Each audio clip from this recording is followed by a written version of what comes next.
এখন বর্তমানে দুবাইতে মানে পার্টনার ভিসা লাগানো হচ্ছে বা হতে হচ্ছে লিগেল থাকার জন্য। তো সেক্ষেত্রে কিন্তু আপনাকে প্রথমে যাচাই বাছাই করতে হবে যে আপনি যে লাইসেন্সের মধ্যে ভিসাটা নিচ্ছেন, তো সেই ব্যক্তি সেই লাইসেন্সটা রেনু করবে কিনা।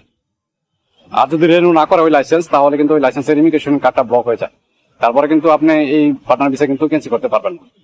তো সেক্ষেত্রে কিন্তু অনেক সমস্যার সম্মুখীন হতে হবে। এখন যা বর্তমানে অনেক বাংলাদেশি ভাই এখানে সেই সমস্যায় এখানে পড়ছে অলরেডি বহুত লোক। তো সেক্ষেত্রে কিন্তু আপনারা সবাই আগে যাচাই বাছাই করে তারপর পার্টনার ভিসা লাগাবেন। আর বিশেষ করে দেখা গেছে আমাদের কিছু বাংলাদেশি ভাই, তারা কিছু টাকা লাভের আশায় অনেক লোককে ধরে তারা পার্টনার ভিসা লাগিয়ে দিচ্ছে, তারপরে ওই লাইসেন্স গুলো রেনু করছে না।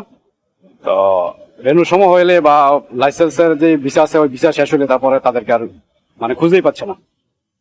তো সেক্ষেত্রে কিন্তু সবাইকে বিপদে পড়তে হয় বা আপনাকেও পড়তে হবে যদি যাচাই বাছাই করে তো ভিসাগুলো না নেন। সবাই ভালো থাকবেন, সুস্থ থাকবেন, আল্লাহ হাফেজ।